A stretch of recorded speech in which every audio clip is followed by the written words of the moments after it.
more importantly, for all of us in this room, I'm sure our biggest interest is to produce more oil and more gas. We don't need to talk about reserve. We have reserve. It's all dream until you produce it. Therefore, what we are focused on with our partners today is to produce more oil and to grow the production. And how do you produce more oil? I think it's common knowledge also. You must put money. You must get the right people to work. You must have the right technology and the will to produce it so they can benefit from it. Are all these lacking? No. And also, yes, we can blame anything. Access to capital, yes. Why don't we have access to capital? And that is why we, as the partner of 80% of those who produce oil and gas in this country, we have decided that we'll stop the debate. And we have declared a war. War means war. We have the right troops. We know what to fight. We know what we have to do at the level of assets. And we have engaged our partners. Any partner that doesn't do what it should do will get it done. This is our new way of doing things. We can't wait for anyone. We are moving on. We cannot afford to negotiate any further. Not only that, we keep talking about increasing production. Rigs come here, jackups, deep water, they drill one well and leave. And that's why you have no guarantees around availability of rigs in this country. Nobody will come here, mobilize for one rig and leave. And that's why you have seen the scarcity of the right rigs coming to our country.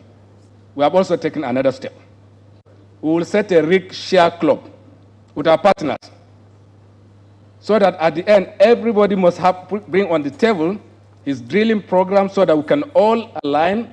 And when rigs come here, they'll stay for 3 to 5 years, and that we are sure that the trend in production will increase. It is not also, this is also not for debate. There's no option. We don't have every country does this. Every national oil company leads this. But the only exception, and the reason is very simple. People have converted procurement to production. Procurement to business. It is not the business.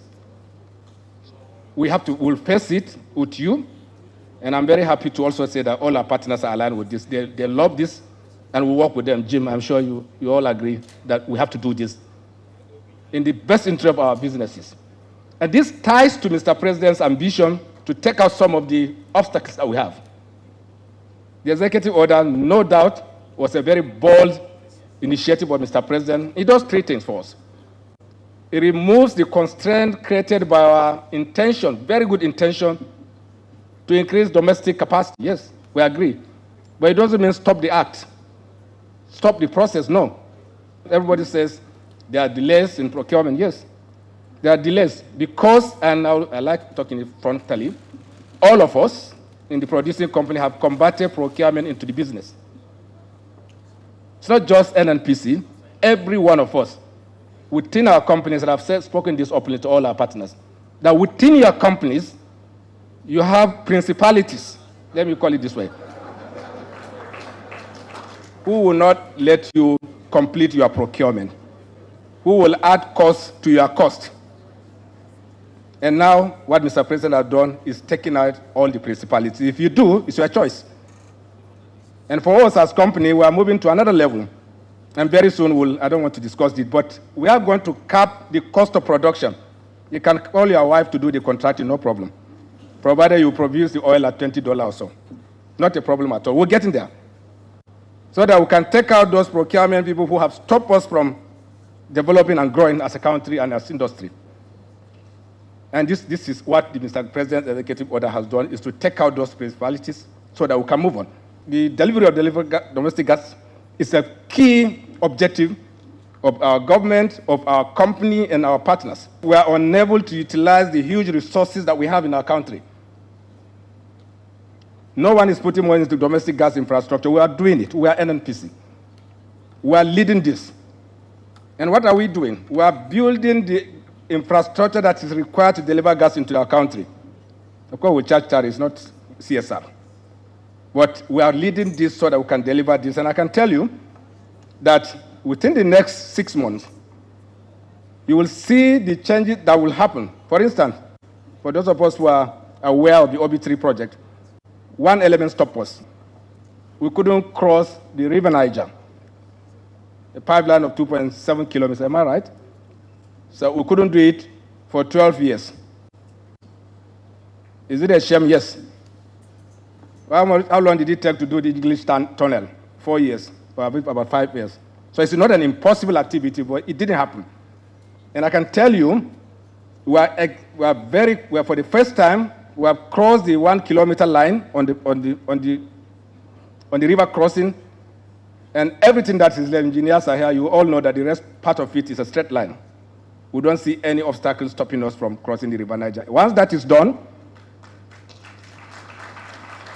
and I'm very confident this will happen, is introducing over 2 billion scoop of gas. Every one of us, I can see many of you here, waiting for the pipeline to work so that they can put money into upstream gas or even NOG.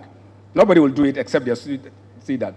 And I agree, the independent companies, the Nigerian partners, yes, they will contribute to dump gas, but there must be an evacuation mechanism, and we'll provide this. And as we're doing this, we're also not waiting for anyone. We are deepening domestic gas utilization, powering the CMG initiative of Mr. President so that Nigerians can have cheap automobile fuel. It's already happening. I can tell you, in 2 days' time, we are going to commission 12 stations in partnership with NIPCO, most of the stations house, so that in Lagos and Abuja, as we are expanding to other states, so that we can quickly provide the cheap automobile fuel, which is CNG. And this will lead. Not just that we have to lead, but because this is business also. It will pay off. So others can join us. We invite you to join us. I would like to emphasize that our country's short-term and even long-term prosperity depends on what we do in the energy sector. It's not just about creating energy. That's not what we're doing. We are creating resources that is required to develop this country, create the prosperity of today, so that prosperity of tomorrow will also be realistic. And that is why it is not misplaced for our country to say that the survival, short-term survival of the economy of this country depends on all of us in this room.